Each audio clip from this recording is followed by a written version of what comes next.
Hey everyone, welcome to the BK Report. Today I'm going to be reviewing the book by Friedrich Hayek titled The Road to Serfdom. This is a fantastic book and I've read it a couple months ago and then I started to reread it again, and it reminded me of many of the theories and aspects of when I first read it, and it also gave me good insight on the philosophy of Friedrich Hayek and the many different theories and economic philosophies that he stood for. I thought that he was a great writer and a fantastic scholar. He's considered one of the best economists of all time. He's definitely up there with Milton Friedman and the other economist that I just don't remember right now. I forget his name.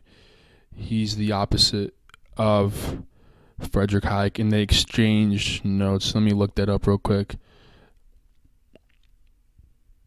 because I have one of his books in my library. So that's right, John Maynard Keynes.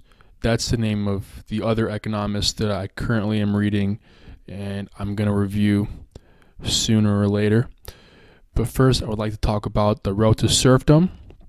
Now, The Road to Serfdom is a book about totalitarian regimes and how they differ from socialist regimes, and how socialism is a bad path to a free society and ultimately leads to various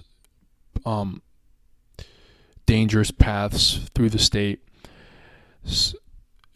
Now, Hayek goes into many different details and theories behind his views on economics and totalitarianism through the state.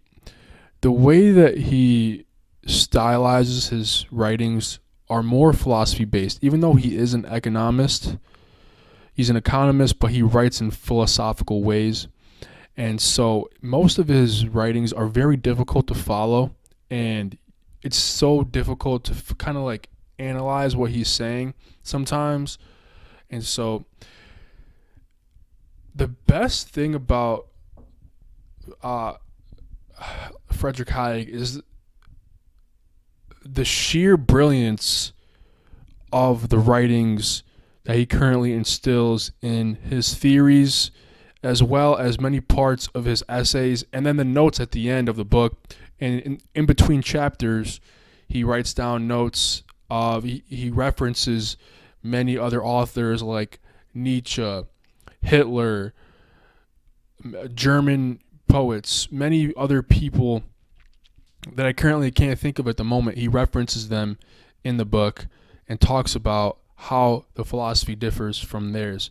And he criticizes the ultimate ideal goal. I think the reason he criticizes that goal is because the immoral aspect of achieving a fake goal, perhaps an idealistic goal, is too far-fetched to some people, and then it causes them to be immoral and do horrible things to achieve that said goal. And it's much more better to focus on simple materialistic ends in order to have a fulfilling life and provide for your life as well as other people. I think the main point that he's getting at is that all people who consider the individual as the highest end will eventually turn into authoritarian regimes and pursue totalitarianism, no matter who you are, because of many reasons. And the reasons are what he states in the book.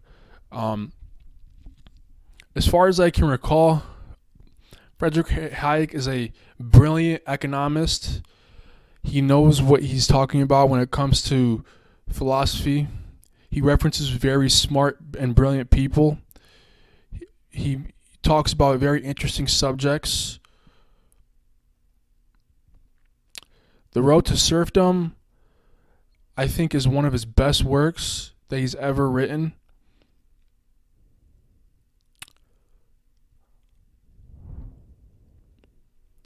He also talks about how truth should not be the ultimate goal as well. He references many people who oppose truth as an ideal ends, and specifically in chapter 14, he references material conditions and ideal ends.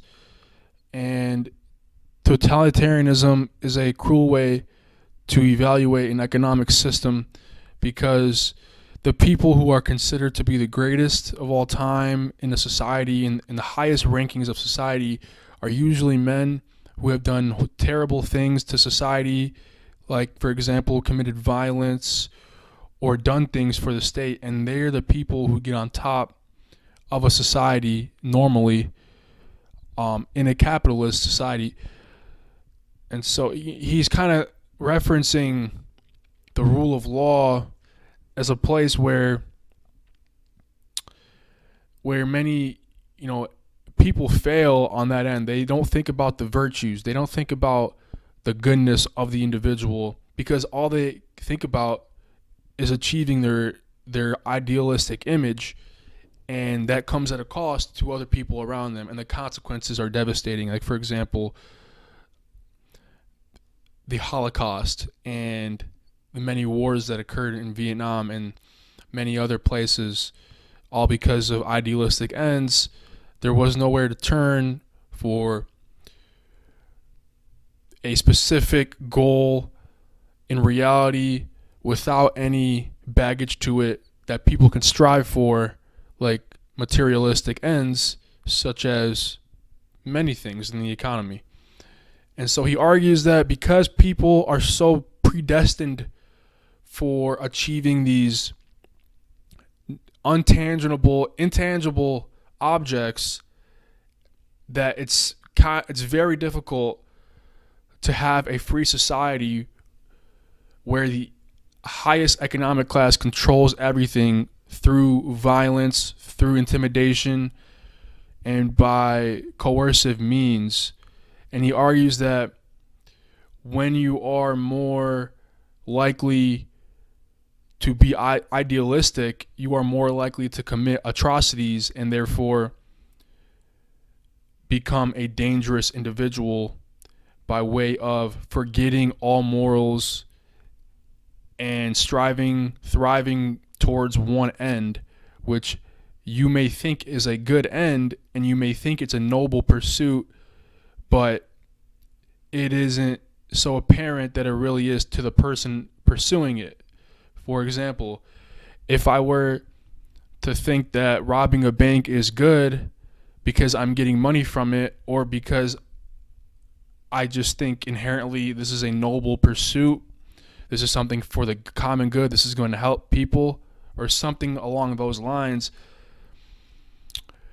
it's going to be a good thing. But in reality, you're committing an act that's a violent, terrible act, stealing from other people, and that's kind of the essence of Hayek's morality when it comes to the road to serfdom, and why he kind of argues people should pursue materialistic ends and not have to worry about pursuing these intangible objects or values. And he argues that people need a revaluation of values too. So he kind of thinks along Nietzsche's lines, but he argues that manner in a different, very methodological way, unlike Nietzsche, where he talks about structure. He maintains his level of structure, and he keeps on maintaining his level of power throughout the writing. And that's why it's so hard to read his books, specifically this book, Road to Serfdom, because you have to trudge through it, and you have to kind of read it slowly to understand what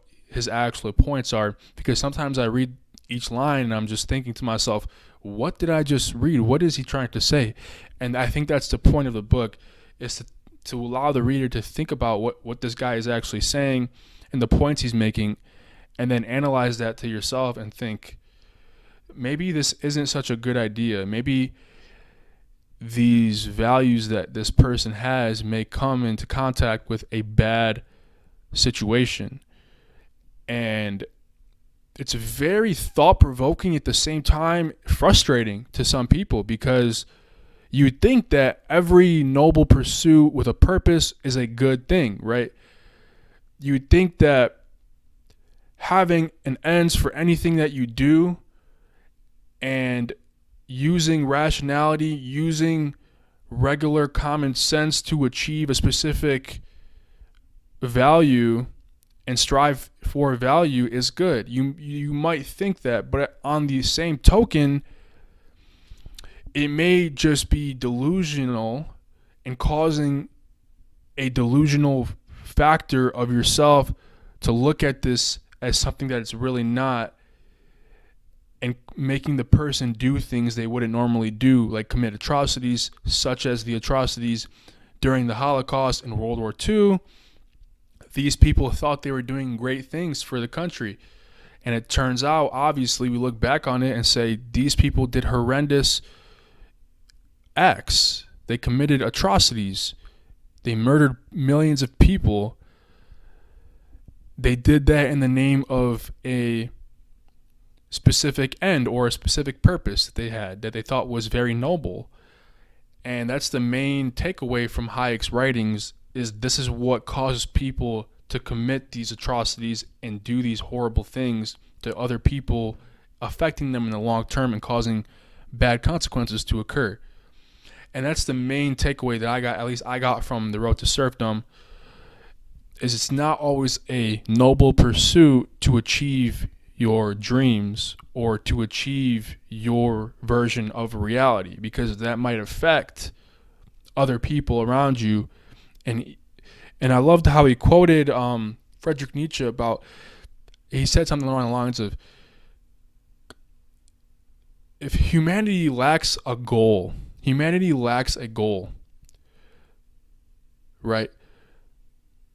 But shouldn't it be that humanity lacks a goal, but goals lack humanity? I don't know. That's something to think about. It's a cool play on words. But overall, F.A. Hayek, The Road to Serfdom, a fantastic book, a little hard to trudge through. I'm not going to lie. It took me a while to read that book, but it was a worth it pursuit, and I think that book kind of changed my view a little bit. So I would give that book an 8 out of 10.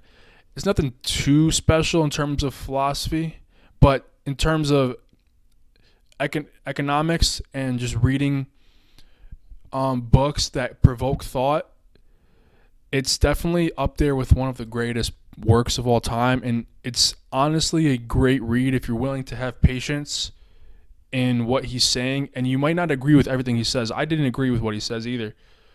But I mean, I tried to just put away my biases and think about what this man was saying. And so that's why I give this an 8 out of 10. Let me know your thoughts in the comments. Thank you for watching. Bye.